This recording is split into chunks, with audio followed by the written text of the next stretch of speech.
Ladies and gentlemen, welcome back to Elevator Pitch, where we make our slow descent from the world above. Is that the line you thought I was going to say? No, that was good, though. Yeah, it was an intense way to start it off. We're talking about Titanic!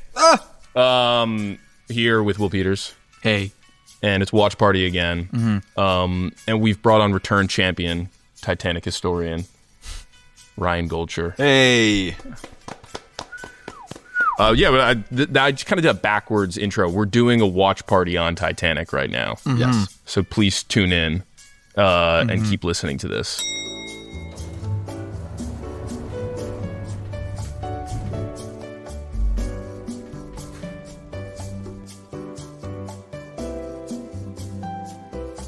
Am I the first return guest? No. Okay. Kate, I think was. Wait, are you the second? My friend, Kate? Your friend Kate was, Yeah. I think, the I'm first. happy to have it be her. Caleb's been on like 9 times. Yes. Okay, great. He's like, but then it's you. But then I'm there. I think it's you in third pole position. So. Yeah, that's great. It's That's like pretty good. You're on the podium. when you look at Wayne Gretzky's stats, it's like someone way in first, and I'm just the guy who's in third. There's always another guy. I'm the other guy. You were here last time to pitch fake movies to Tom Cruise. Oh, yeah. After a Mission Impossible movie that I think we talked like more highly of than any of us remember talking about. Yeah, I mean, I don't remember it as highly as we probably talked about it. Like, when I look back, I'm not like, that. I can't wait to watch it again. I had a blast. Okay, What? never mind. I had a blast with it. There you go. I mean, it's dumb. It's a dumb movie. For sure. I have honestly forgotten a lot of it, which is not a good sign for a movie. No. I remember he went from one plane to another plane and they were both still flying. That just jogged my memory, yes. Yeah, that's... And that was the big... that was the end. Was Yeah. Bike in this one? No, Bike's the one before that. What's Bike? Bike, he rides a bike off the mountain and lands. That Last one. is the That's one. the one Inferior before. movie, in my opinion. Mm-hmm. What is the big stunt in the It's latest the planes. The like, biplanes, you know, yeah. one? That was the big... I thought there was another big one. Water tank. There's a water tank. Oh, there was a big tank. There's like a 40-minute water submarine sequence. Yeah. Really? Yeah, it's in the middle. Yeah, he goes naked. He's All in right. the water He's got tank. underwear Anyway, on. sorry. It's Titanic. It's honestly, it's like Should I Titanic. I was going to say, shut the fuck up. Let me transition here. No. Yeah. Titanic. Yeah.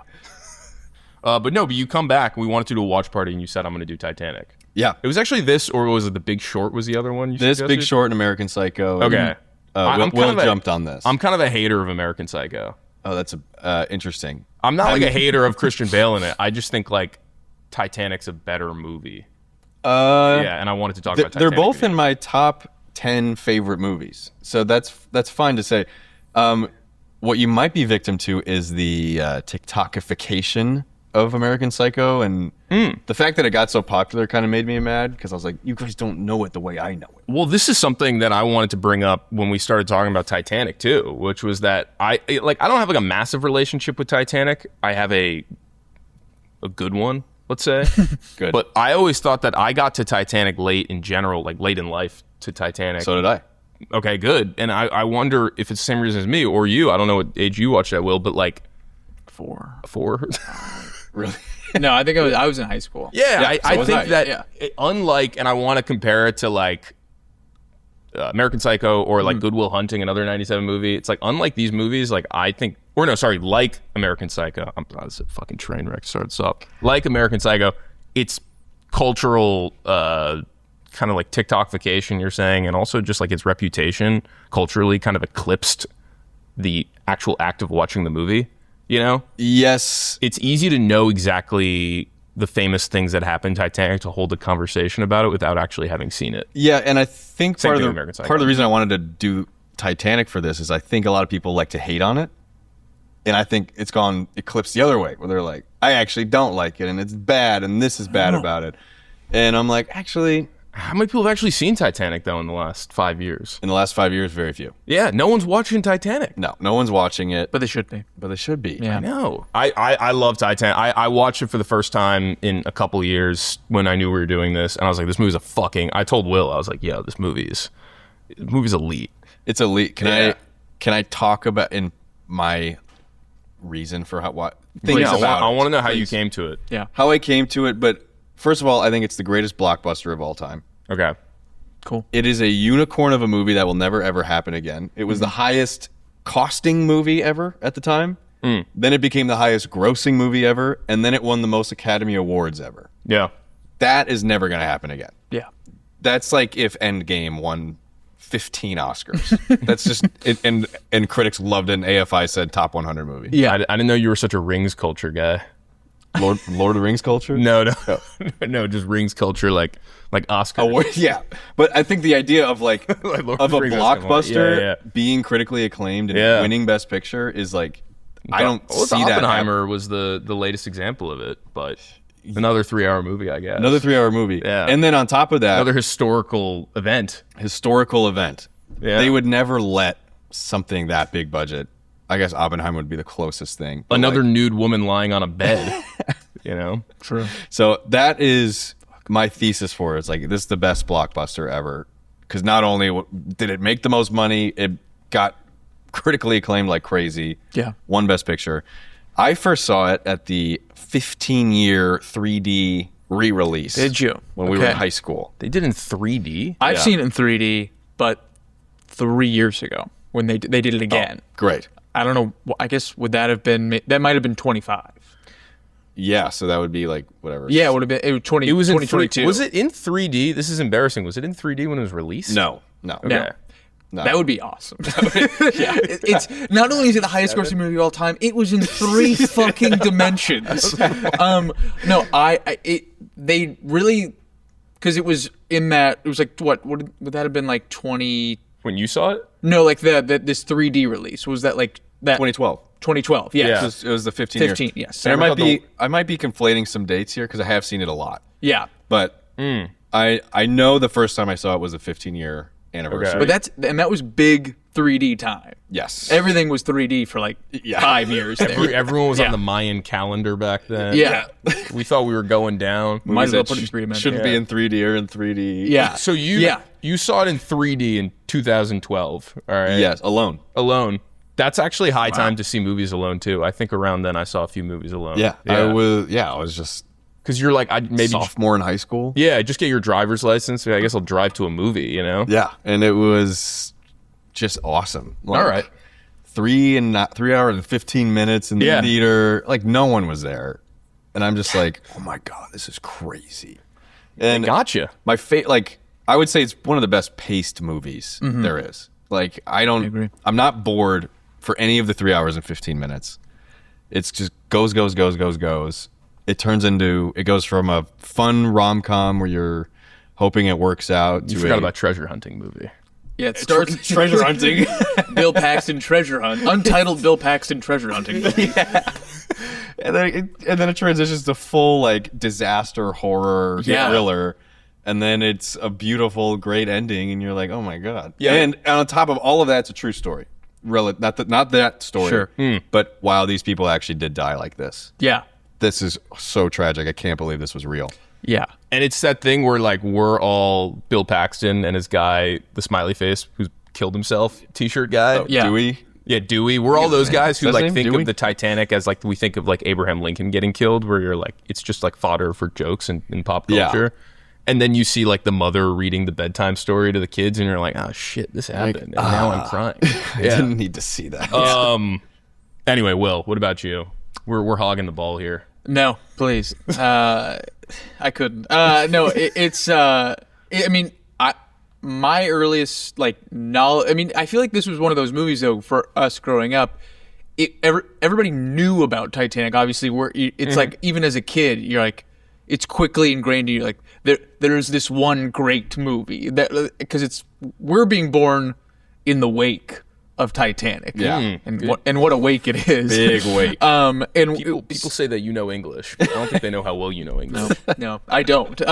But it's like it casts this shadow where it's like it's always kind of around. Everybody's in any movie that comes out. It's like this movie made this much less than Titanic, Right. whatever. And you're like, wow, okay, this Titanic thing. And it's such a fascinating story that like the whole time, even while you're watching this movie, you're like, I can't believe this is real. Like this is like I can't believe this was a real thing that happened. That this boat, this unsinkable boat, went down so easily. Like in theory. You know what's funny is every time they keep calling the Titanic unsinkable, but I keep thinking to myself, yeah, but it's the Titanic. Wait. It's going down. Don't they know? Haven't they watched the movie? It's called Titanic. Yeah. That will go into my critiques of the movie. Are some very heavy-handed dialogue like that, And that's Cameron. That's all. That's James Cameron to a T. Like, and that's honestly, that's why his movies make $2 billion. Will, I think you did a really eloquent job on the Avatar pod with Tanner when I was listening, because I wasn't there and I was listening to it, of describing and explaining why Cameron shoots for the middle so well. And he shoots movies for the world to see them. Yeah. So he's like, what's a line that conveys the point that I'm trying to make, but for 50 countries? And it's like, he just needs to go there. Like, that's all. And it's like he oversimplifies it, everything in the story, so that he can maximize everything. Yeah, you're right. Yeah. Everything else. I mean, and you're like, I can forgive the hokey dialogue because that ship is breaking in half. Like, that, how did he do this? And like, Rose going through the hallways, water up to her waist. You're like, this would be hell to make, but it's awesome to watch. Yeah. I mean, it's fascinating. Cal is like anyone could understand that guy sucks. Totally. Yeah, you're like, bad guy. And but he literally says like, God himself could not sink this ship. It's like, okay. Yeah, Zane is laying it on thick. Yeah. I mean, Billy Zane knew he had one crack. Well, it's such a funny, like, in my mind, Billy Zane, like, going from Zoolander to the Titanic, which I'd seen Zoolander 100 times, and me being like, Cal Hockley's the guy who's like, Derek, you don't want to do this before the walk off. He's special. He's a special fella. That was an excellent Hockley. I should never have doubted you. Oh, please don't doubt my Callan Hockley. Yeah. People critique his performance. I think it's fine. We're going to Zane as Hockley. Yeah. Let's talk Hawk. A little Hawk talk. I think he's excellent. It's good. Like, it is a 1990s movie villain. Like, that's it. Like, yeah. The accent is crazy. Rose, there's nothing I can't give you, Rose.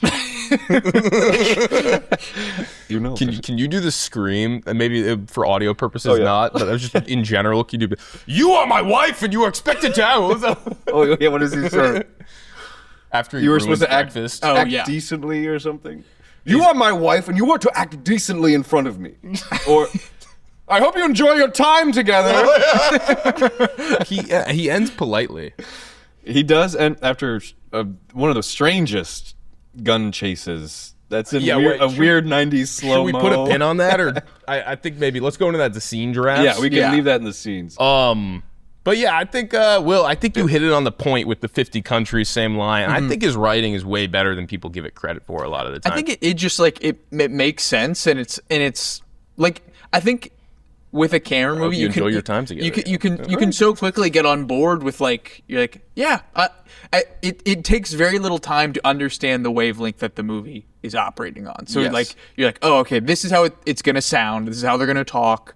And you can kind of, like, especially, it also coming out in the, his movies being primarily 80s, 90s. It also just, like, it is in step with the movies of that time too, like the bigger blockbusters. Yeah. And then he just does the other parts better than anybody else. Yes. And it's not like the characters are saying things that don't make sense for the character. No. They're just saying the most obvious thing. Yeah. But they're obvious, but they're defined. Which is like the biggest thing that I think if you watched, like, no shots at Kevin Hart, but if you watch like a Kevin Hart movie, right, you're like, man, I think everyone's kind of acting the same in this movie, there's real conflict in James Cameron movies, in all of them. They might be acting obvious, but you're like, man, that guy's like really fucking evil. Like, Cal Hockley really is a stark opposition to Jack Dawson, in every which way. He's like, like him even saying, and I want to hear you say it, I don't want to hear me say it, but when he's saying, like, he's like, when they're going to go to the smoking room and he's just like, oh, we'll just be talking politics and industry,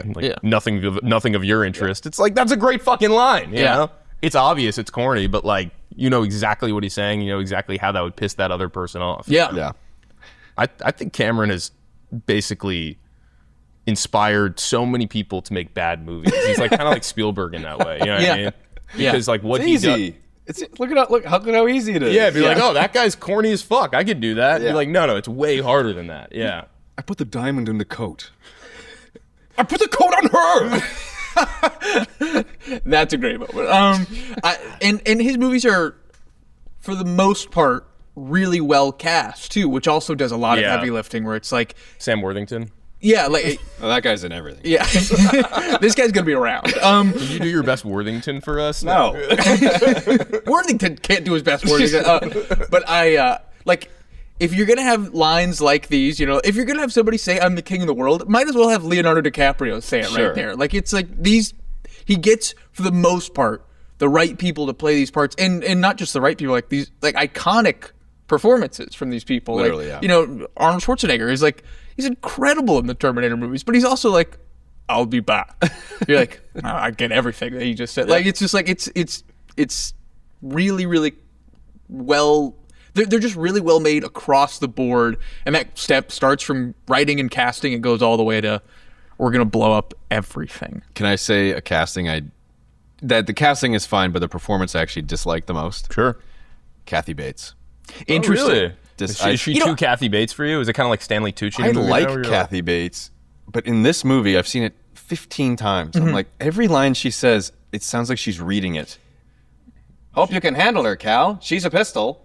I kind of rubbed up against Bates on this one too. On this watch, I was like, I remember liking her a lot more. Yeah. Well, and I like the idea of that character. I mean, it's a real that is actually a real character. That's what I was gonna say. Is she does have the deficit of playing the only real person in the movie, other than Jack Dawson, of course. But obviously, even when the boat's in the air, she's like, God Almighty.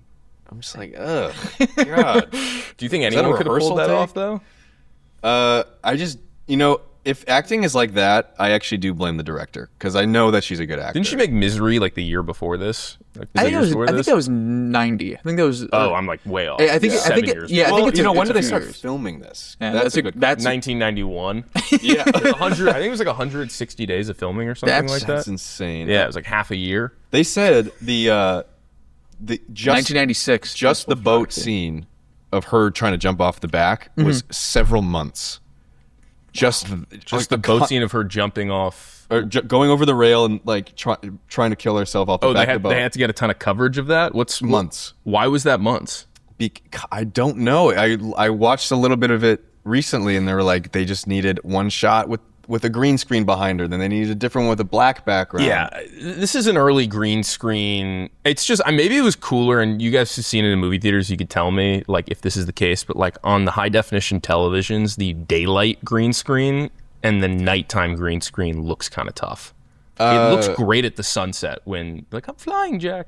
Sure. But the daytime is the toughest one. Like when the ship's going off, I'm like, oh yeah, and it's stretched. I mean, CGI was invented 93 for they're using it for Jurassic this. Park. Yeah, and they are using it for this. You could see the people that it's early days. Yeah, you don't remember it being that way because, and Will, remember that video that was going around? Have you seen this one? It's like that video essay about how one of the biggest differences between like new movies and old movies is not necessarily that there's like digital cameras versus film, but more that like we were shooting things with texture.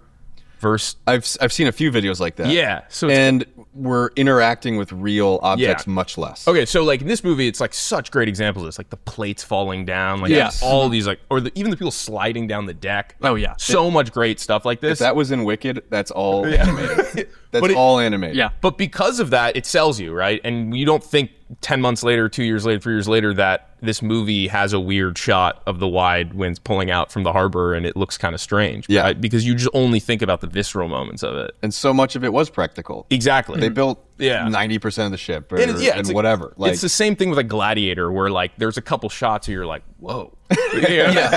Not Gladiator 2. Like Gladiator, you're like Rome is like Windows Vista XP a little bit. And then it goes in and you're like, this is the sickest thing I've ever seen. Yeah. For sure.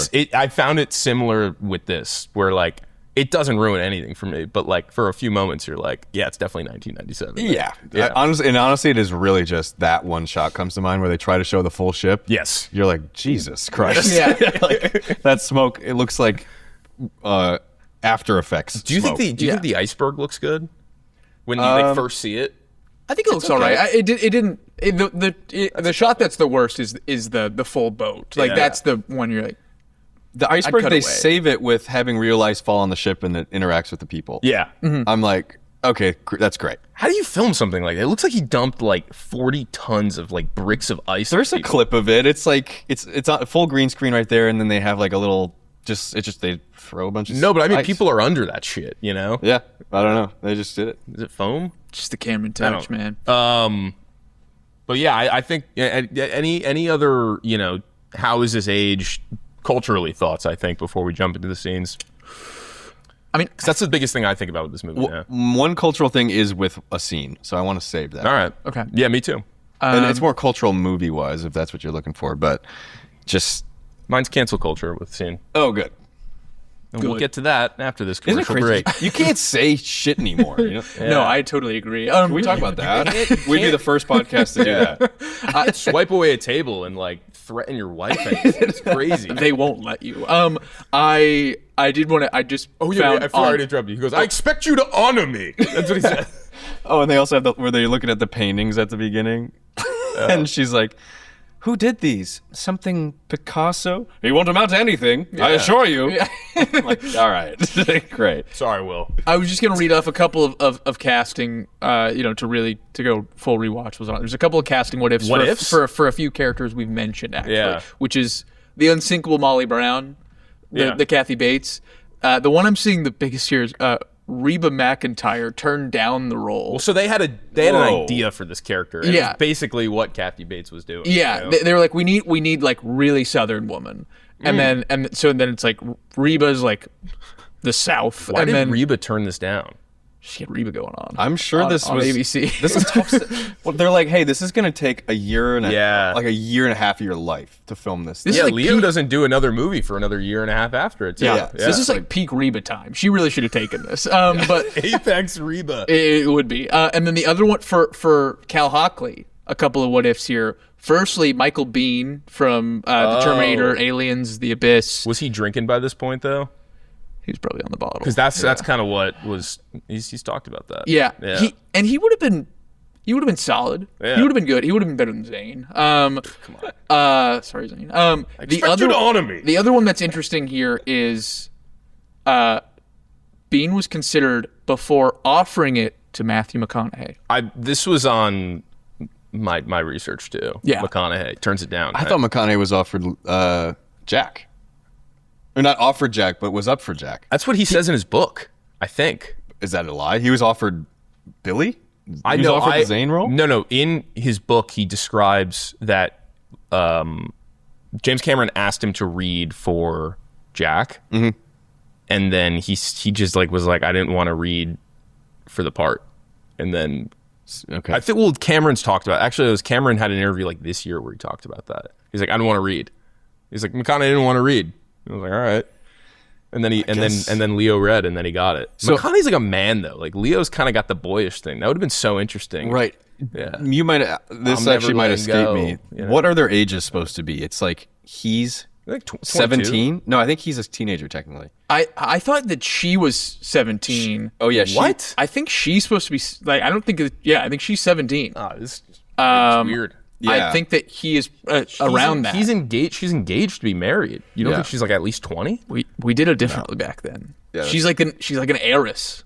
You know, Yeah. she's like we were getting them together Because they were early. both 22 when they filmed this movie. Yeah, which is crazy. I think that she looks older. She looks more mature than he. Like Yeah, he's not still like look, old. She doesn't look old, but he still looks like a little baby boy up there. But it's the same thing with like Timmy hooking up with women in movies now, where I'm always like, he always there's looks like a younger boyish. than her. Yeah, You know, Yeah. it's the same thing with, honestly, up to like The Departed. Like even in like Catch Me If You Can, when Leo's like, Jennifer Gardner comes in the room, I'm like, yo, like what is happening here? Yeah. Yeah, that's 5 years later. That's a woman. You yeah, know? the movie's 5 years later. So. Yeah, and he doesn't looks look pretty much the same. pretty much the same. Yeah. Yeah. But, I see that the studio executives wanted Chris O'Donnell or Matthew McConaughey for the role of Jack. Okay. And Matthew McConaughey was also offered the part of Cal. So I guess they were like, however we can get in the McConaughey business, we'll take. Whatever part you want, you can have. And then I guess I think we sort of have hindsight bias. I think this was not. I don't think people thought this would go well. Oh yeah, no. Well, that's like what's funny about our generation. No one cares about that because we were, like you said, in the wake of Titanic. Yeah. Yeah. You were the generation prior to us. This movie is like the comeback story. Yeah, which is just not the case for us. I guess if you're a working actor like Reba, and Yeah. they're You're like the queen of Hollywood. they're like, Reba. do you want to stop everything you're doing to make this the huge budget romantic historical fiction movie about this disaster that happened? You'd be like, I don't know. I don't know. Victor Garber's like, get me in the water tank. When do I fucking start? I'm sorry I didn't build you a better ship, Rose. I like that guy. It's okay, Victor Garber. I love Garber. Yeah. He's lovable. Well, it's funny because I always think of him as a villain because of Legally Blonde. But he plays good guy so well. He's such a good guy. He's just like, Rose. She's made of iron, sir. I assure you, she can. No, but Garber's also, he's great in Argo. So I was like, Garber gets around. yeah, good, man. He's busy. I think, it would have been a funny casting decision if they went like There Will Be Blood mode on it, and they casted Bill Paxton as both the treasure hunter and Cal Hockley. That would be. Honestly, it's kind of surprising they don't pull that in a way. Or it's like it feels like it's like I don't know. In the Wizard of Oz, where it's like like they all reappear, and it's like yeah, we got a little bit of the front story here, and Bill Paxton works his way in. Dewey's in there. He's a waiter. Like They do that with flashback movies, though, right? Like Night at the Museum 2, where Amy Adams is playing Amelia Earhart, and then she kind of like comes back in like modern times, and she's like, I'm still hot in here. And he's like, let's go out. Yeah. I thought they should have done that with Cal. I don't know. It's an idea. I don't think it would have been like justifiable, but I think it would have been kind of funny. I don't think that appeals to the 50 countries. that would be confusing. too confusing. Do you guys want to draft some scenes though? Yeah, I'd love to. All right. Which way should we go this time? Sure. You got the random number generator again? we could keep this. You want to keep the order? Yeah, here? we'll go left to right here. All right. Matt's first. No pressure to stay chronological. I kind of. Should I just start us off with an earlier scene just to in the sake of it? Yeah, Whatever. Yeah. fuck it.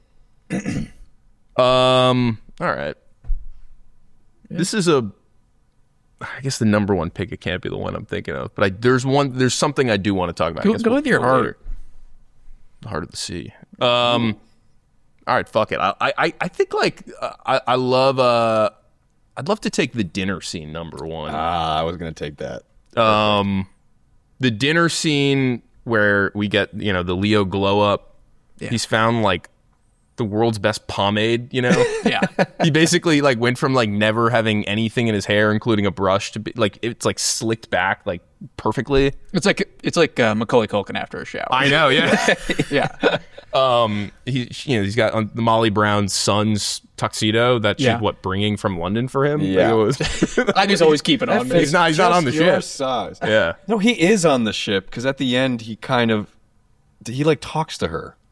What? There's a guy that comes up to her and he says something to her. I thought it's her son. Why is her son not invited to dinner, but she is? He's a fucking mess. But remember, she shows up late to the boat. She's on the shore, whatever they call it. I don't know. Anyways, maybe he got cut from the movie. Maybe McConaughey played. It was McConaughey. The dailies were terrible. Yeah. You're unsinkable, Molly Brown. That's the unsinkable Molly Brown. It's like, why are you saying your mom's full name? Why do you keep calling her unsinkable? What's going to happen? What do you know? Like, McConaughey, we have a problem. You're not like a blind soothsayer in this movie. I see what I see. Yeah. I see what I don't. Wow.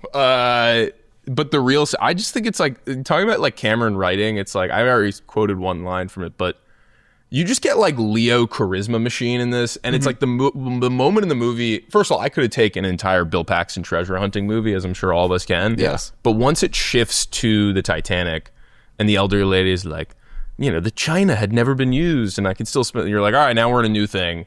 And the moment it kind of like convinces me, where I'm like, yo, this guy is like, now I understand why he's just been with like models on boats in the brand, that's his thing in real life, and he's like kind of one of our best actors in professional life. It's just like, it's kind of all in that scene for me. I'm like, whoa, this guy's like, I'm on the best ship in the world, and he's eating the bread and he's doing it like impolitely, but it's so cool the way he throws the matches at Cal. Oh yeah, great Foley noise. Shout out to Sarah and Robin. We could talk. Oh, did they do that? Oh, yeah. We Oh, that's right. Yeah, We could talk all about the lettuce later. Yeah, I forgot about the lettuce. TBD. But You'll love it. I just love that scene. It's like an hour. I think all movies need like a dinner scene or a round table scene to kind of establish itself. I was gonna pick that scene too. Yeah. I thought that has a moment that has for sure died in film, which is the philosophical monologue. Yeah. That establishes that character's worldview. Yeah. Now people exactly. It is very cheesy, of course. But yeah, we don't do that anymore in movies. Because we stay away from big monologues. What's the last movie you saw with a big monologue? Like, they usually like are kind of like ChatGPT'd almost. You know what I mean? Because they're like almost like written as like fill-ins, or they feel like a reshoot almost. You know? So a lot of times. I mean, when you watch like movies from the 40s, there's like Jimmy Stewart. He's like, I'm doing what's right because that's what needs to be done. Like, that's wrong. Yeah. And it's like very old movie-esque. So that's why I love it. He's like, I got a few blank sheets of paper here, and I'm going to... Yeah.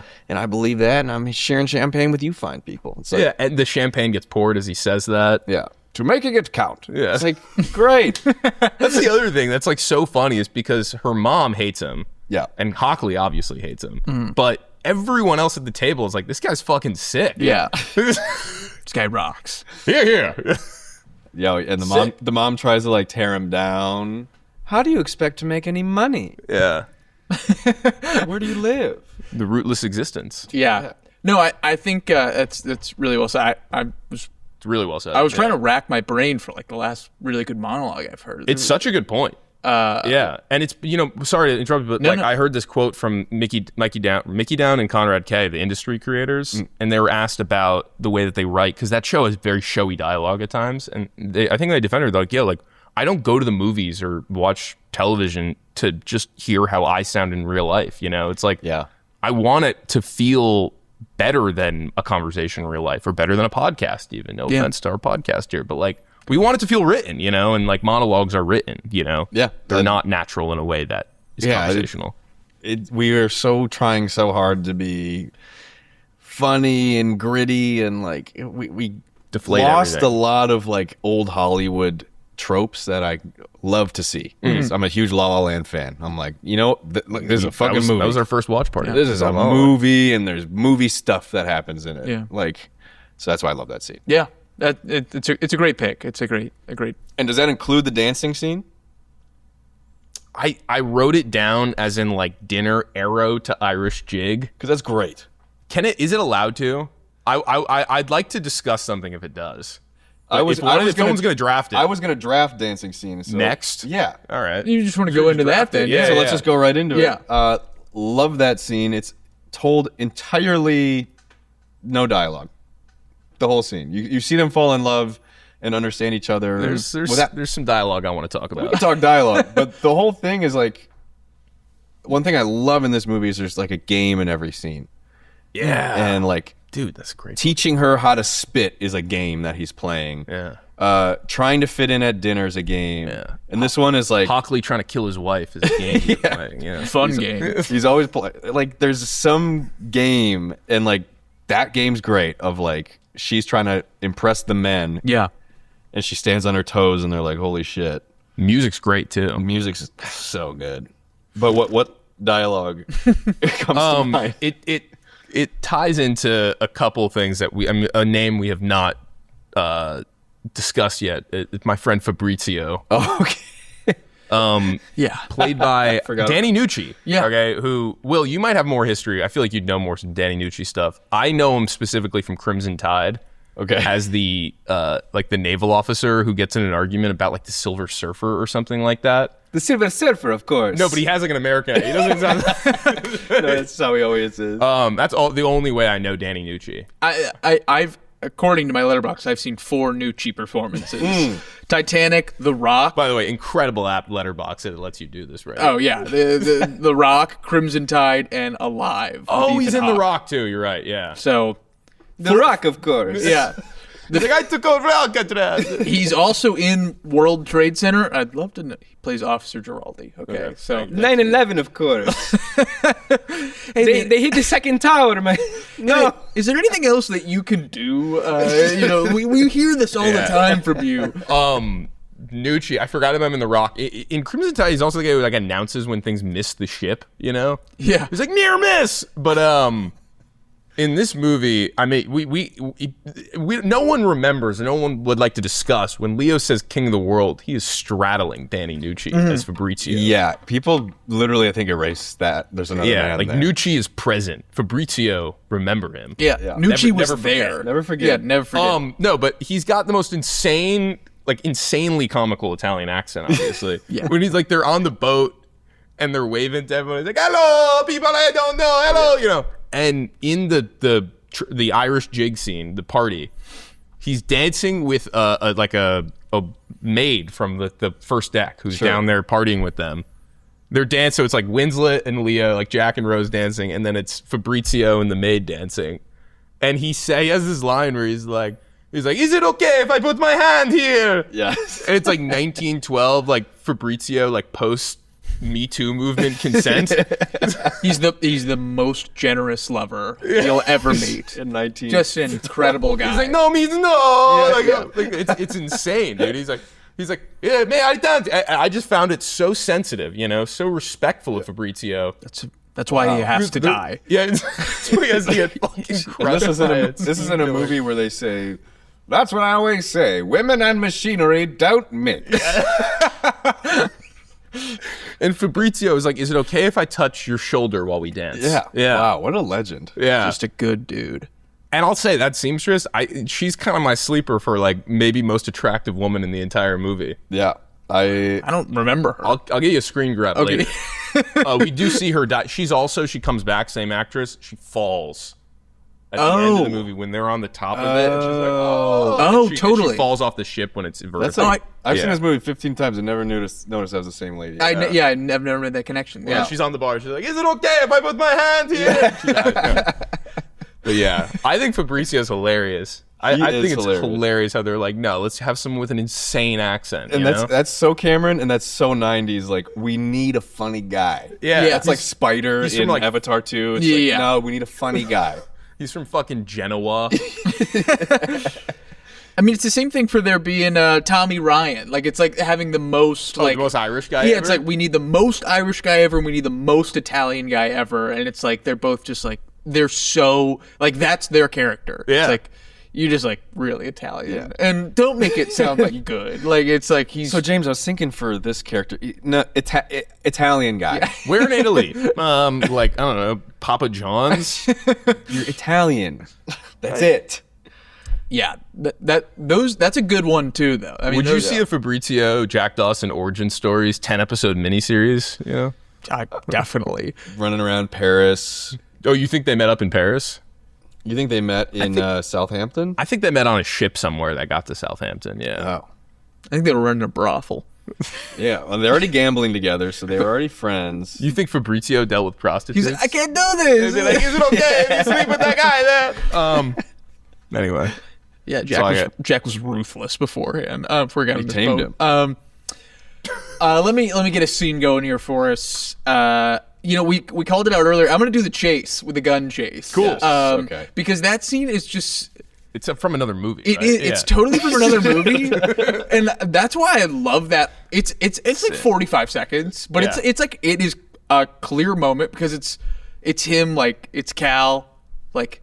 He has that look on his face, and then he just like reaches over, grabs the gun out of his valet's jacket, and just starts firing rounds off. And you're just like, "Whoa, Jesus Christ, Cal!" I mean, and I love like being chased like around the stairs. Like the shots are so clean. Like it's really a great chase. I think that So good. I love how.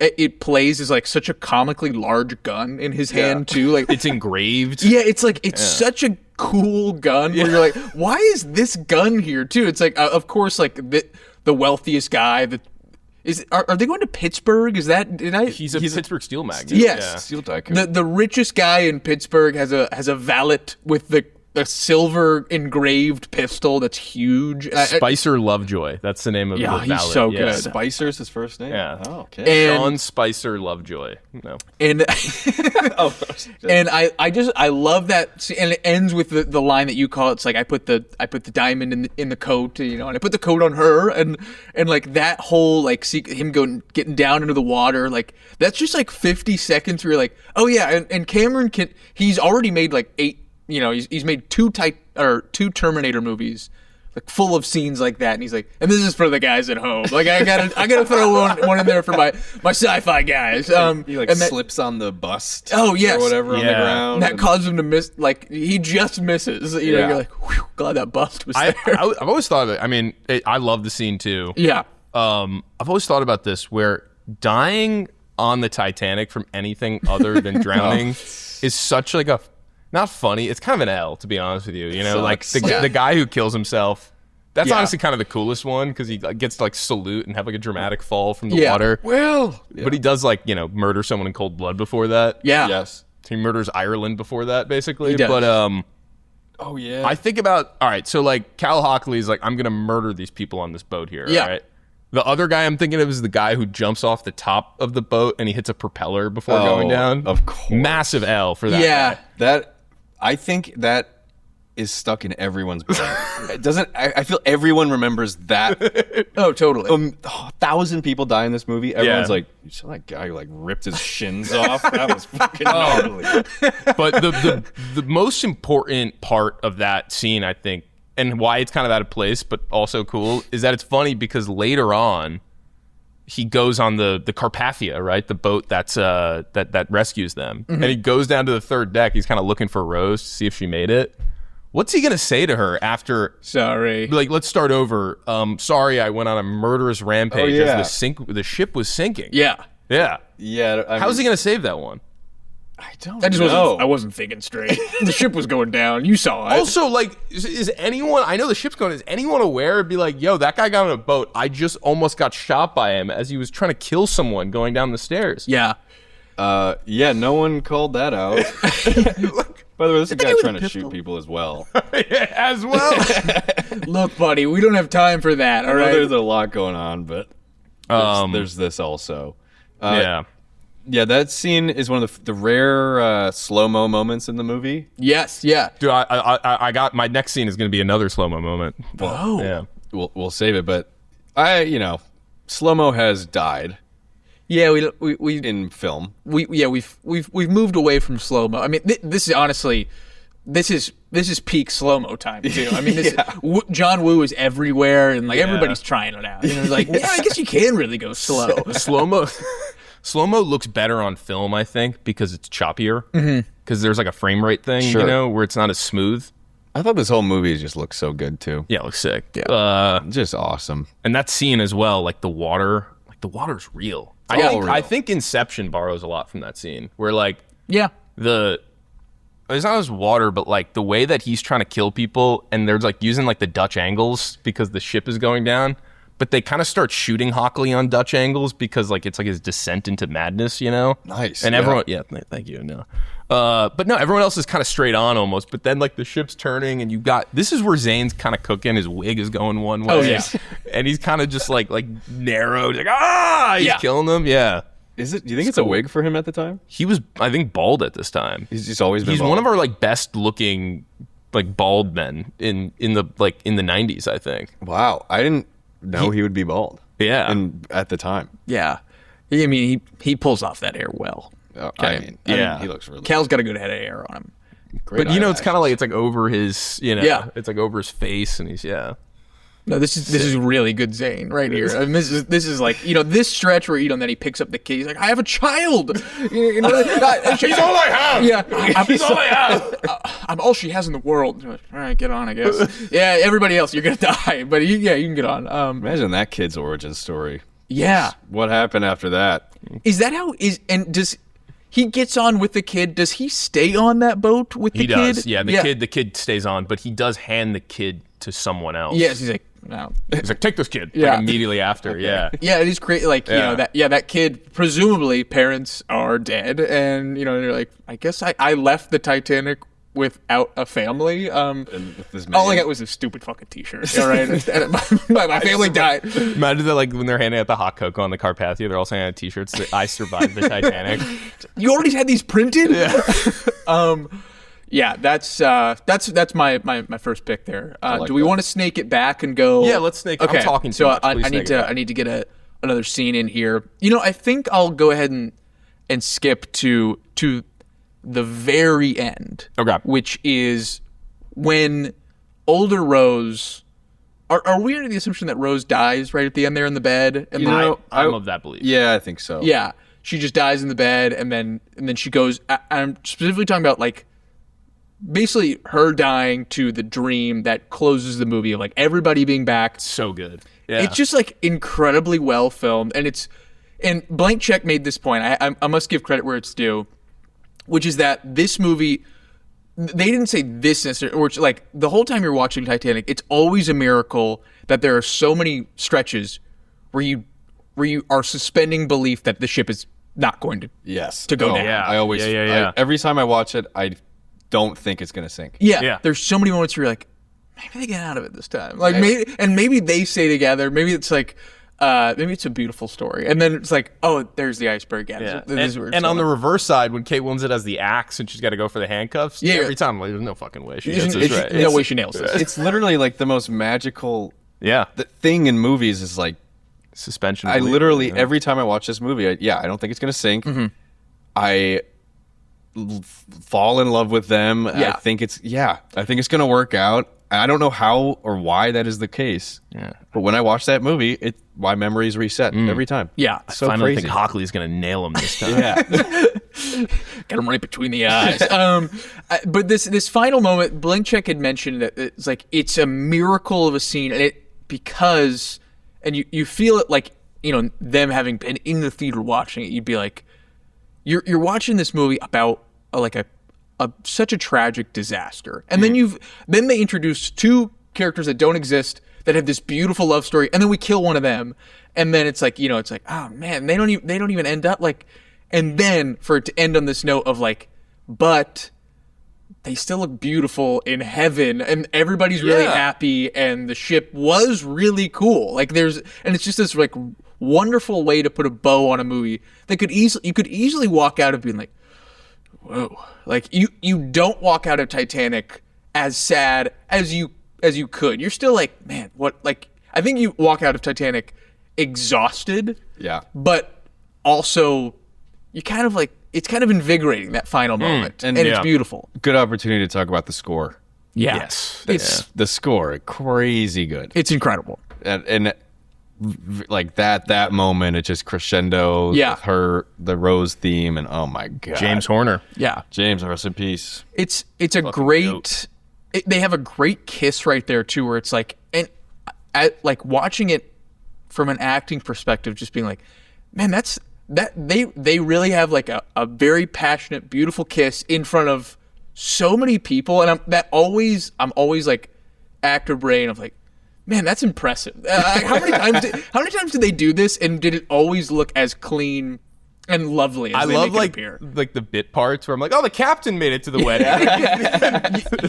Tommy's in the crowd. You're like, Yeah, but it's also like the only moment in this movie or it's in the last moment of the movie it becomes religious. It's actually not that.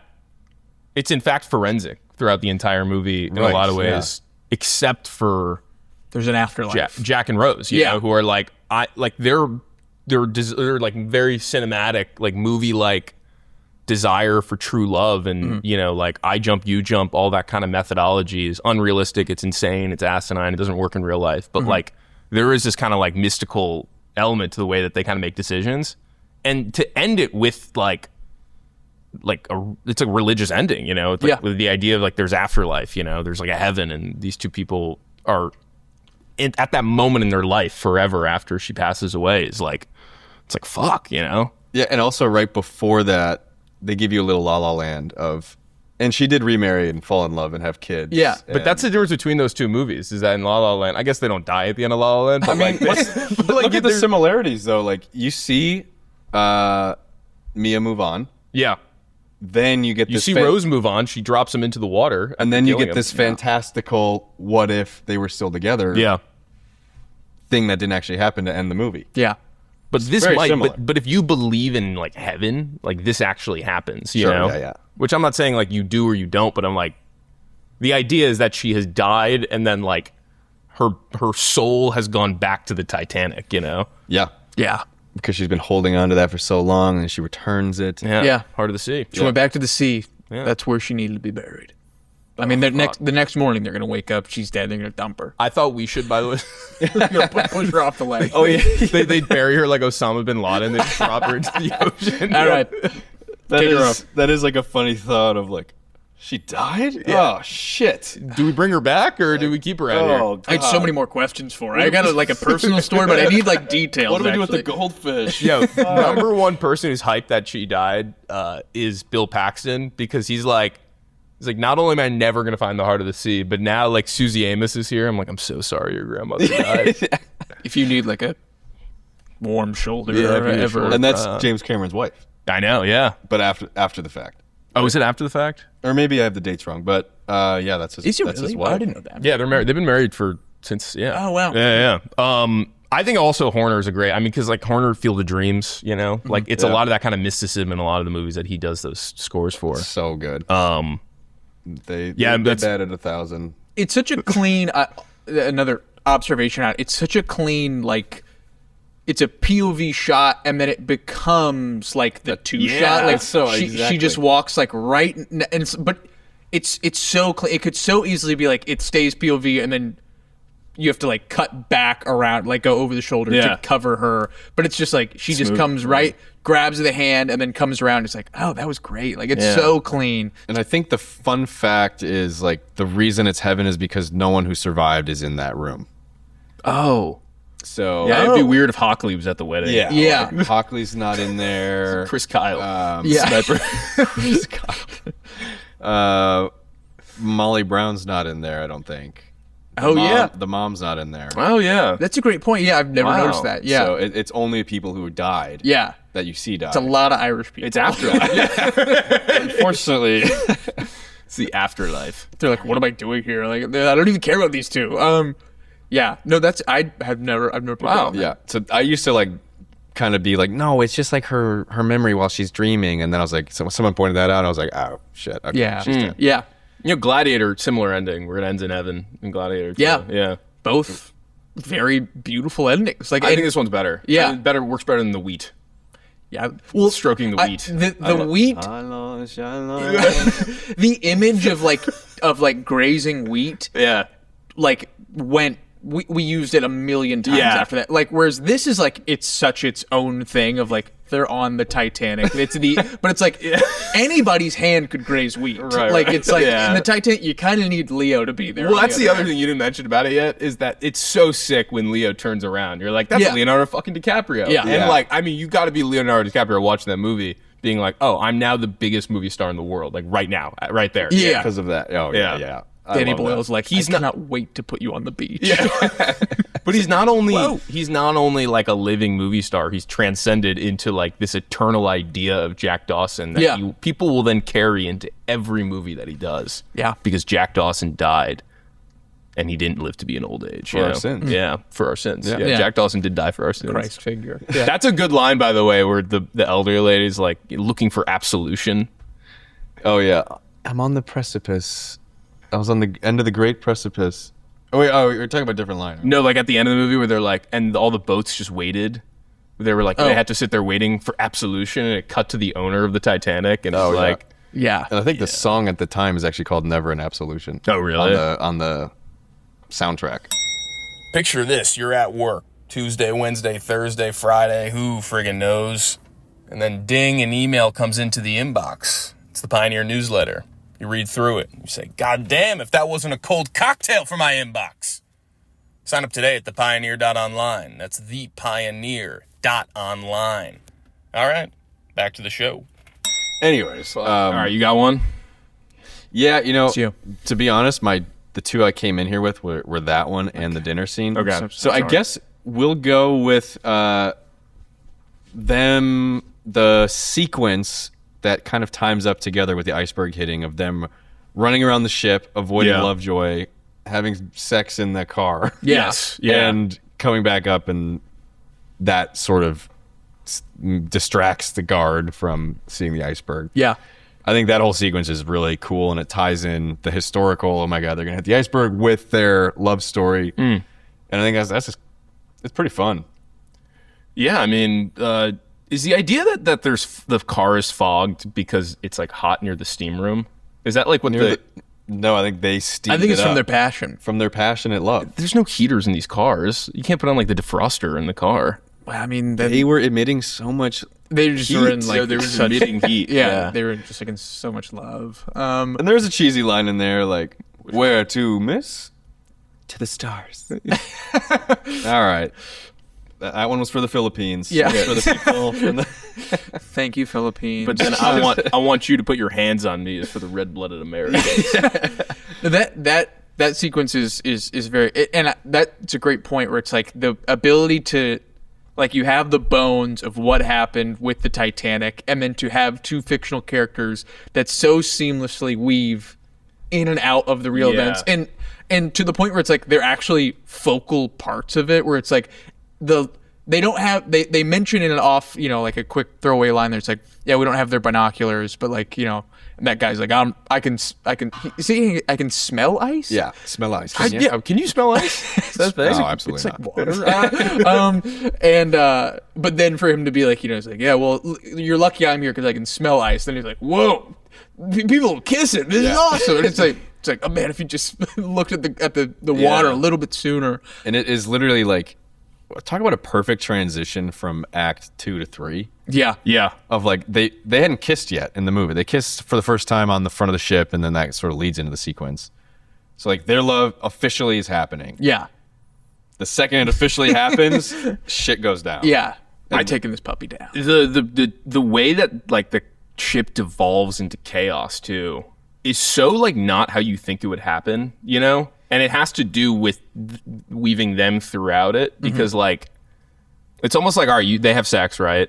And then they go to the ship and they're like, whoa, like we just felt a shake. Everyone feels a shake. They see the iceberg. And from that moment on, like you basically like go through the POV of like whatever character you're on, of like how people are freaked out. And you go to like her mother and the rich people upstairs, they're like not freaked out at all, right? Yeah. So like no one on that part of the ship's freaking out. You go down to the bottom and they're dying because the water is overflowing the steam room. They're already going. They're already going, yeah. The third class is already like, I'm following the rats. Yeah. And like all of that is like so cool, because like I guess I never would think about this, but on something that big, it would hit people differently at different times. Yeah. And then obviously it gets into full chaos an hour later almost. But like for that first hour stretch, it's like it's a pretty slow trickle of realization of what's going down. Yeah. And they're like lying to the first class people. Yeah. Yeah. We've merely shed a rudder blade. Yeah. Would you like anything? It's like, No. Brandy, if possible. we will have a brandy. Yeah. That is Those guys are kind of cool until that guy sees the water, Yeah. and then he kind of the Guggenheims. Yeah. That's Brandy in hand as he dies. That has always like just scarred me. Yeah. Would you do that if you were of age?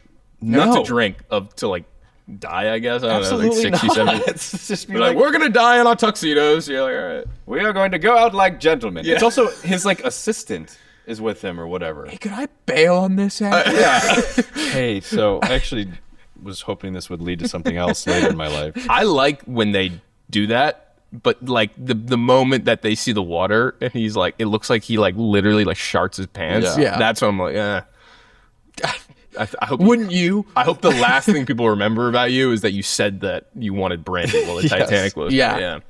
I don't know if that actually happens. So you don't have to feel too bad about it. So I was going to ask the Guggenheims, did they die on the Titanic? Part of them. That's his name. Got a man. museum to New York eventually. Yeah. Somebody brought their name over. Wait, Will, I do have a little part of that scene. Does the steam room chase count as part of the scene, or Yeah, it's in Yeah. there. Okay. So is that your pick? the slow? I just wanted to identify the slow mo in there. There is slow mo. Oh, yeah. Yeah. And it's really cool, like the color and the steam behind them as Yeah. the Yeah. slow mo goes on. It's really cool. That is really cool. Yeah. And also the absurdity of like just running through the coal steam room is like, that would suck. There's no romance there. Yeah. But Leo kind of does Leo. He's like, "You're doing a great job, everyone." Yeah. Everybody down there's like, I hate my life. You guys are doing a bang up job. I'm gonna go have sex with Kate Winslet, but hope we don't hit any icebergs. I'm fucking with you guys. I'll see you later. Yeah. No, they've got a terrible life down there. They just run through. It's probably like 110 degrees. Oh man. Well, I'm glad let's just say you covered like that. Well, that was Ryan's pick. Oh, sorry. That was my pick. Yeah. Ryan. I kept pointing at you. And Did I say 40 minutes? You think I took off 40 minutes of time? No. I'm saying like that kind of stretch of movie. That's 40 minutes? I would say your stretch goes up to like when shit really starts, like the ship splits or something like that, right?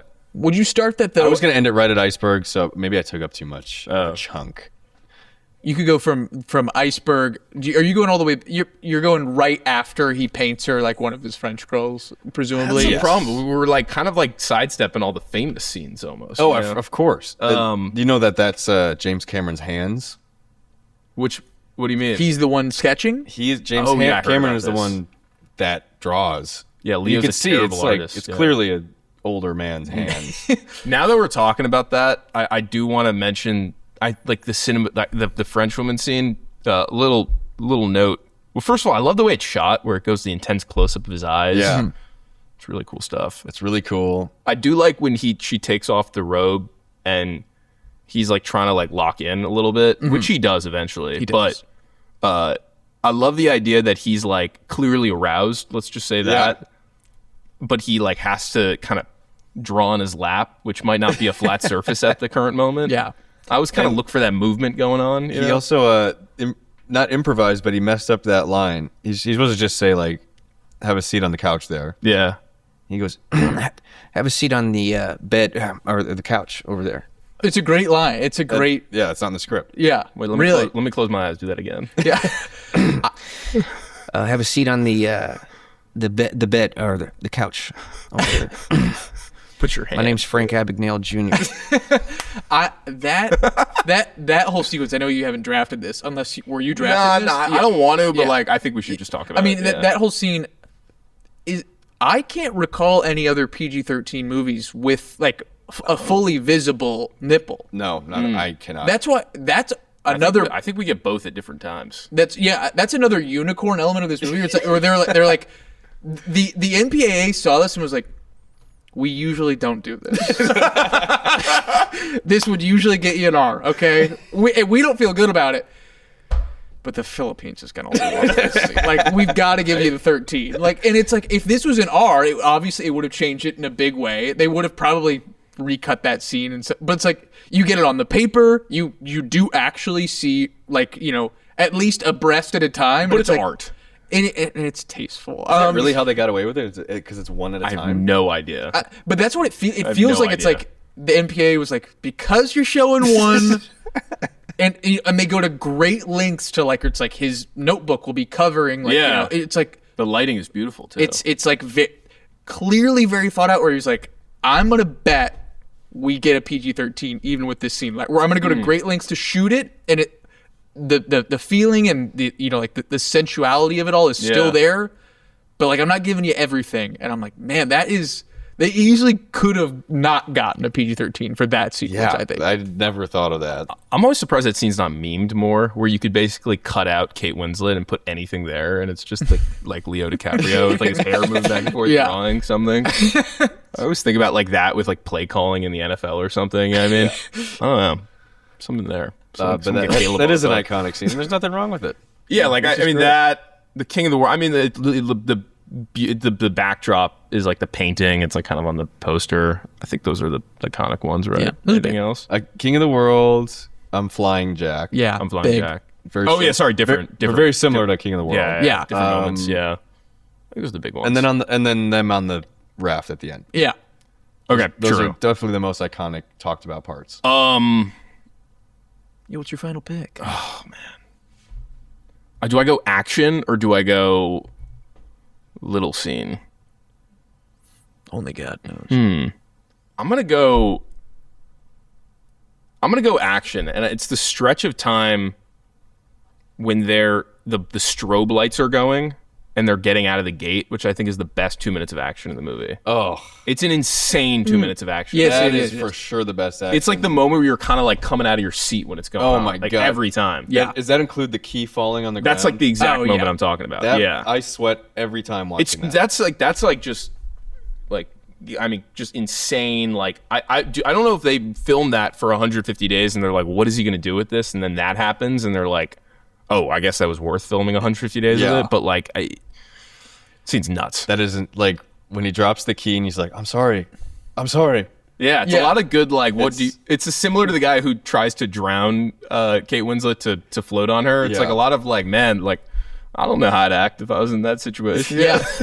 It's I like might this dip. whole thing could end right here. yeah. Yeah, that when he has to go down and get the key and put it in the door and grab the right key and oh my God. It's and anytime the water is like rushing in and they're like when they're trying to get to the steps and it's Yeah. like they're fighting against the current that's like coming in, it's like, man, that would be so hard. It's a lot of water. It's Oh, a yeah. lot of water. It's probably so cold. Yeah. You get used to it though. Yeah, they No, you don't. You die. they learn to like it. But it's like, you do that one take and it's like, it's like, hey, like, the first one, your face is like, you look like you're like almost like too shocked. Let's do another. It's like, yeah, it's so cold. There's so much water. Like, what do you want? Like, how many times are we gonna film this? And I'm Yeah. like, Yeah. that would be exhausting. But Yeah. it plays. And great. she couldn't wear a wetsuit because of like her outfit. Oh God. So she was actually just Oh yeah, she had like Yeah. a disease, right? from it. Yeah, she got like really sick from it or something like that. She That got makes like sense. Yeah. some sort of like kidney disease or something. Yeah, fair enough. Like, freezing in this ocean water in Mexico on the set. I also don't know where this is. I think it's like near this, so I'm just gonna like loop it in because I want to just mention it. The band playing is great. They're playing throughout like an hour of the movie. Yeah. But when they hit into, do you know the name of the? Nearer my God to thee. Yeah, I mean when they hit into that, just it takes that action of the strobe light and everything, and it slows it down at like. And you're talking about this movie being a perfectly paced movie, like the perfect time it slows it down. Yeah. Where you're like, oh, I kind of needed that, and then it goes back to the. Yeah. But like Is that the only montage in the movie? Gotta be, right? It might be. Yeah. There's. there's a cut montage of Bill Paxton trying on jackets in the beginning. He's trying different sunglasses. Well, I don't know if it's gonna make the final cut. Come on. But I mean, that scene is like Sick. Jesus Yeah. Christ. Pulling up a photo on my phone of Bill Paxton in this jacket here. It's the yellow jacket. So cool. Yeah. Yeah, you like that one? Yeah, that's great. Yeah, I just think it's beautiful. That's when the kids are in the bed. That's when the old couple's in the bed when the water's coming up. Yeah. God. It's just a fire track, you know. I don't know what else to say. And it slows it down. Anyway, that's my scenes. I never Yeah. like to or I don't often like to reference vines directly. good vine of this? There is a good vine of the moment of the montage. Oh. It's from Bo Burnham. Does this ring any bells for either? No. No bells. It's the montage and it's like the old couple like Yeah. lying there and it's the mom reading to her children. Yeah. And then it's Bo Burnham laptop open. He's like, and it's porn is playing. He's like, oh yeah, is that water? It's just like a great 6 seconds of comedy. Like, and I think about that. Anytime I watch this movie, anytime that is like stuck in my head, it's like, and Bo Burnham comes here now. Wow. That's a good like take on the Guggenheim guy who's like, I'm dying in my like best clothes and bread. He's like Boner was like, I'm dying jacking off. Watching that. I had no idea what was just happening. one last I'm time. dying doing what I love. Yeah. That's great. Yeah, I think we hit. I mean, we could hit anything else we have in awards or moves. And feel free to Awards fire or off on moves? it. A couple moves. Slipping her the note at dinner. Thank you. Notes were a big move in this. That's Yeah. a move. Yeah. That's a good move. By the way, he only does it because he could have gotten her to be like, hey, like maybe we do this later in any which way. But he's like, I need to slip her a note in order for her to see me at the top of these stairs, which is aura farming. Where at I the look top of the so stairs. Yeah. cool. That's another move. Yeah. And can I share another move? Yeah. Please. Oh my God. Yes. The beautiful shot at the end. His back is to her. You know she's coming, bro. You're in heaven, dude. Yeah. You know she's on the way. Around. But I like Turn that. It around. was so sick when it happened in real life. Yeah. That when she dies, the first thing she thinks about when she passes away is that moment, that turn. Yeah. Yeah. That's a good move. Yeah. So there's two moves for me. notes mean something, you know? Any handwritten greeting card or thank you note means something. A little slip of the note. Yeah. It could, spice up your marriage a little bit, you know? I'll try it out. Yeah, like, well, what does it say? Make it count. Meet me at the clock. Yeah, it should be like, make it count. Meet me at the New Beverly, you know? Be like, no, that's like 40 minutes away. Make it count. Meet me at the Victorian. Oh, I don't think I will. So romantic. Yeah, my moves that I've got are all mainly focused on the structure of our movie, which is the Bill Paxton thread. Thank you. Okay. I want to hit a couple there. Yeah. No, we haven't talked enough Paxton. No. You can never talk enough, but you try to get as much as you can. The first one is Bill Paxton and the gang preemptively celebrating opening the This is a bad move. Yeah, this is a bad move. Yeah. What is that? What's that called? It's safe. That's like, to me, the corniest James Cameron thing ever. It's like, yeah! Gets a stogie, lights it. Video cameras. Yeah, and then it's like, oh, let's open it. Yeah, it's like there's nothing fucking in there. Like, what were you thinking? Wait 30 seconds. I know you're excited. You've been out here for a while. But also, does that imply that every other close call they've had, they've celebrated?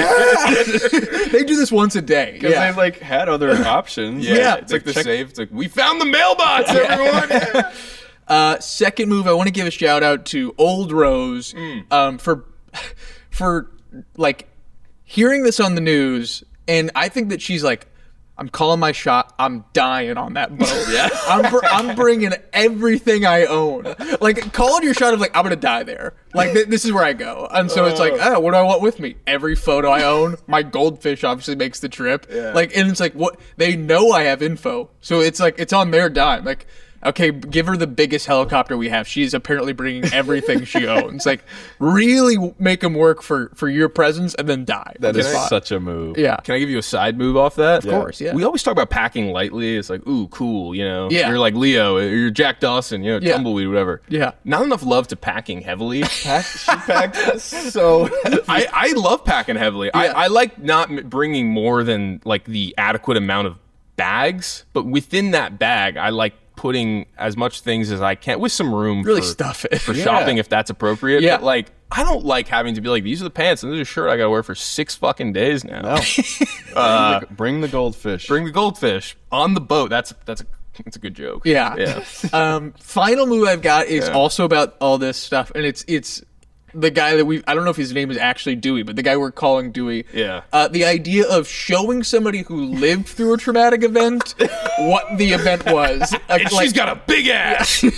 So that's why it's like up in the air, and it's like, and she's like, yeah, I know. I was fucking there, and like she's so gracious to like it's incredibly useful for the audience to get that. It is. And again, it's another trick of the movie where it's like we show you exactly how this. We show you the third act. Yeah. At minute 12. Yeah. And it's still the movie is going to win you over to the point where it's like when it happens, you're like, I can't believe this is happening. It's like, of course it was gonna. You already saw it in 3D. You saw it on a computer. I think it's smart also because if that ship split and I didn't know that actual Titanic did that, I would have been thinking the entire time, this actually happened? Yeah. Or just do it with the movie? It's so smart because anytime you hear about that Titanic, it's like when you hear the science, you're like, oh, it totally makes sense. It all like how it happened, how it unfolded. But when it's like, you're just like, yeah, the iceberg sunk the Titanic. Can you believe that? You're like, no, I can't. Ice? Yeah. Like it feels like that. You can that's smell impossible. it? And still sunk you? That guy could smell it though, right? It's like it doesn't make any sense. But you have this guy show you on a nice 3D computer model and explain to you why this happened, like how it worked, and you're like, oh, I totally have the info I need. Now let's meet 2 young lovebirds and fall in love with them, and then we'll kill them this way. But it is so traumatizing. Oh yeah, so she like forcing Rose to watch it. Like I feel bad for her every this. time. I interrupted you though. What were you? I was gonna say, it's just like Top Gun. In Top Gun, they're like Top Gun 2. They're like, here's the mission. Here's a visual thing of it. Yeah. The whole movie's gonna be about that. So just get ready for that. And you could all die really easily this way. But we were talking about video and video last week on Forgetting Sarah Marshall. We were talking about the Entertainment Tonight at the beginning of the movie to explain everything. It's really good video and video on this one too. Yeah, I like that. Having a visual an extra visual package Yeah. to explain what's gonna happen. Do you have moves? I do. I'll do two, like you guys. I got like mini ones just to start out. What was the valet's name again? Spicer Lovejoy. Yeah. I do like Leo taking 2 cigs instead of 1 from him. Yeah, he Kind earned of it. you know, like the utility belt of beers. You know, when you utility belt where you put a beer in like every pocket you have or something like that. This is like This is on the back of the boat. yes, after he's falsely accused of trying to like do horrible things. Yeah, Gross. It's Yeah. funny how you had enough time to take off your jacket Yeah. and your shoes. I just like he gets like a sig utility belt there going. Yeah. That's 'Cause pretty cool. I always think about this in like old Western movies, like how hard are like cigarettes, which I mean it's like the only thing to do is smoke cigarettes basically. It like they must be like kind of harder than it is now to come upon, like especially on like the Titanic, it's like a boat, Yeah. like there's not like a drugstore on this boat, like I mean they're probably out of cigs in like what, like 4 days. I mean, He took 2. chain smoking Yeah. them. He's got 2. Yeah. Anyway, outdoor mugs. I was like an outdoor mug, and you might be wondering who had an outdoor porcelain like real mug. Okay. Drinking hot beverage outside? Hot beverage in a inside mug outside. Okay. Who might do this? You might ask. The sequel, Molly Brown. No, the captain of the ship. Oh yeah, totally. Before he goes to bed every night, actually multiple times, he always takes his saucer and his mug outside. Where he drinks like the tea with the lemon in it? yeah, Yeah. it's a very like ominous is- tea. I love bringing a mug in my car. And Yeah, outdoor. I do. Outdoor hot drink in a mug. That is like such a good. Yeah, like travel mugs. Like you look like a software sales rep. You know what I mean? Yeah. The saucer too. Wow. Yeah. It's fine china. Yeah. He's like, I'm gonna use It's never been used before. Yeah. yeah. I'm gonna get some use out of this right now in the captain's quarters. But I did have, this is my big one. This is yeah. my big move. Stealing someone's identity. All right. And I mentioned this, I mean, at the end of the movie, Kate, she goes, I'm Rose Dawson, And they're like, all right, cool. There's no Yeah. computers. We could do that for sure. Same thing in Mad Men, Don Draper, just like totally takes someone else's last name. This is something that like the only 2 occurrences of this happening are like those 2 things. And it works so well in both things. I'm like, why aren't more people doing that? Why aren't people just saying I'm this guy? yeah. Yeah. I don't know. That is a traumatic event. sweet move. I just think we should be doing. Like, I think in real life, I hope more people did this when it was available to them, and I hope that we could see more movies about people who do stuff like this. Yeah. Just, Frank Yeah. Abagnale Jr., bro. Oh my God! Yeah, True. Yeah. there we go. He kind was of his whole 15 thing. people. Yeah. Yeah. I don't know if did he ever change his name in that movie? Maybe. Oh yeah, I guess he had the same. Was he always just Frank Abagnale? You know that guy's like full of shit, by the way. I don't like to think about that, but yeah, I kind of do. It makes the movie funnier that he even lied about the story. it's like like the times where he said these things happened. He was in prison, and they're like, wait, Yeah. what? But it is pretty like baller of like, yeah, I'm such a good con artist. I made up the con itself. But yeah, I think stealing someone's identity is a really fun thing. Like Ellis Island, it's just like they're changing last names left and right. Yeah. It's baller. She sees the Statue of Liberty. She's like, time to just become a different person. I'm Rose Liberty. Yeah. Really? All right. Dawson. Yeah. Those are mine. Yeah. Well done. Good moves. Yeah. Stealing an identity. Stealing identity. Give it a go. Give it a go. Are there awards to give? Yeah. out? Any. I think I have. I'm really liking the best of the ensemble award. Yeah, I gave like out that last one. week. Yeah. Who do you have for this week? We've given him a lot of gruff. Actually, no. I was about to give it to Zane. I was about to give it to Billy Zane. Oh, you're going Fabrizio instead. I'm actually going to give it to Lovejoy. I'm going to give it to David Warner. He's really menacing. Like, he's genuinely scary. by in far this the most movie. evil person. I don't Yeah. doubt his performance for a minute that No. whole time. It's like, hey, David, by the way, we called cut like an hour. It's lunch, man. And he's got his head on the pistol. He's still just rolling a bullet. Yeah. on the table. But I think I was going to give it to Zane because I think it's the performance is like so corny and whatever, but it's so fun.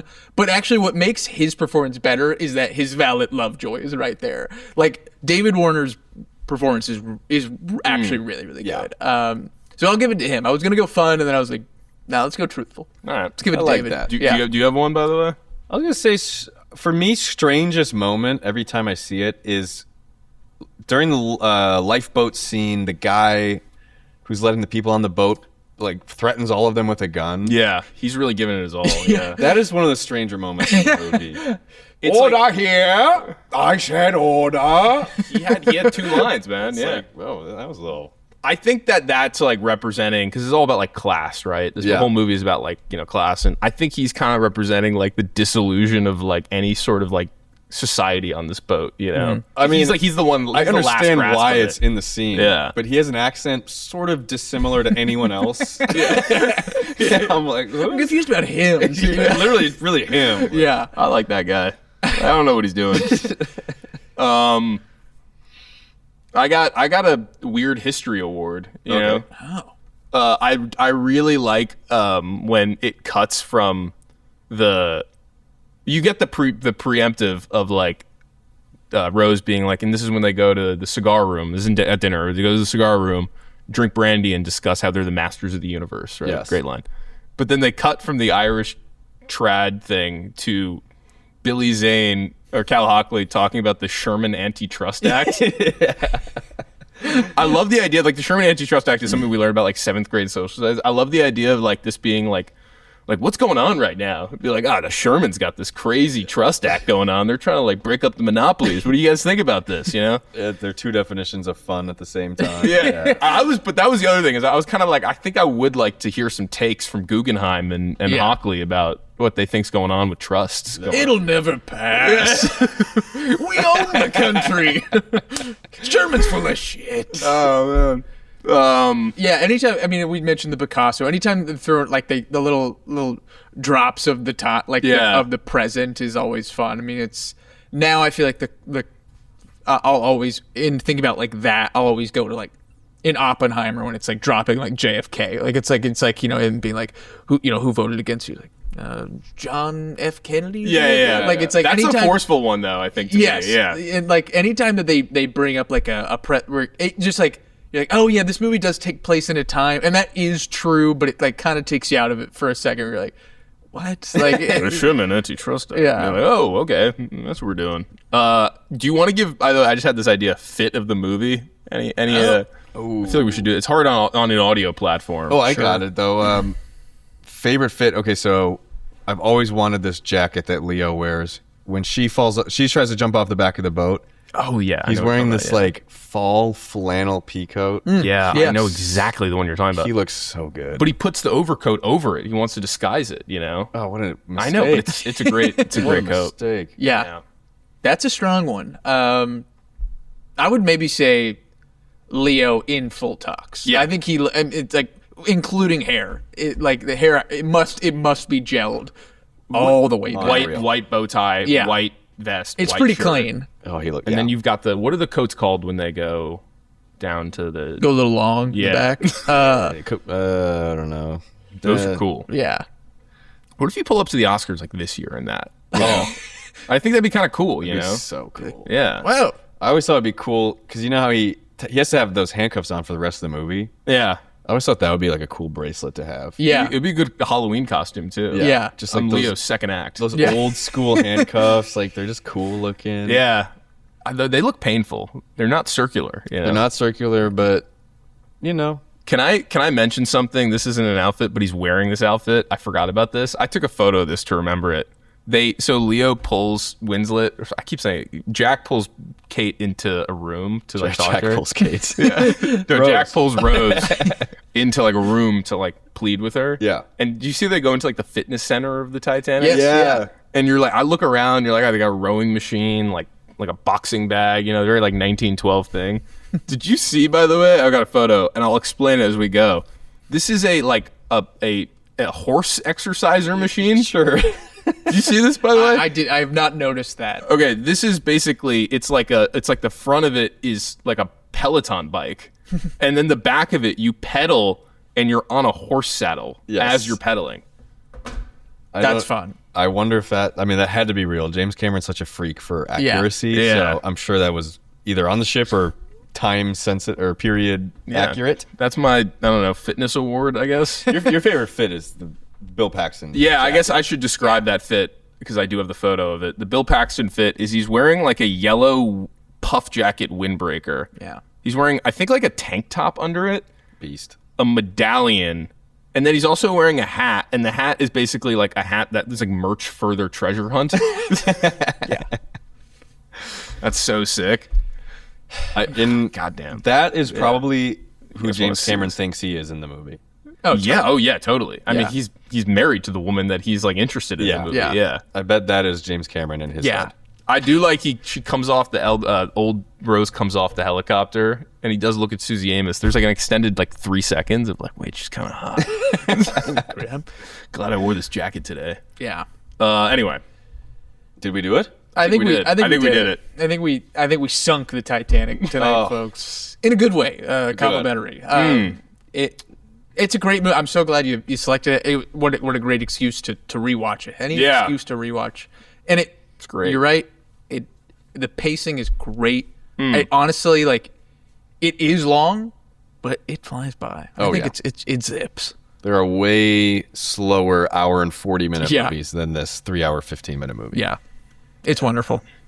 more scores in movies. You know, those will make them go by quicker. Yeah. Not Yeah. songs, Memorable scores. Yeah. Well, I mean, I could complain about the modern movie industry forever. Scores could be the move.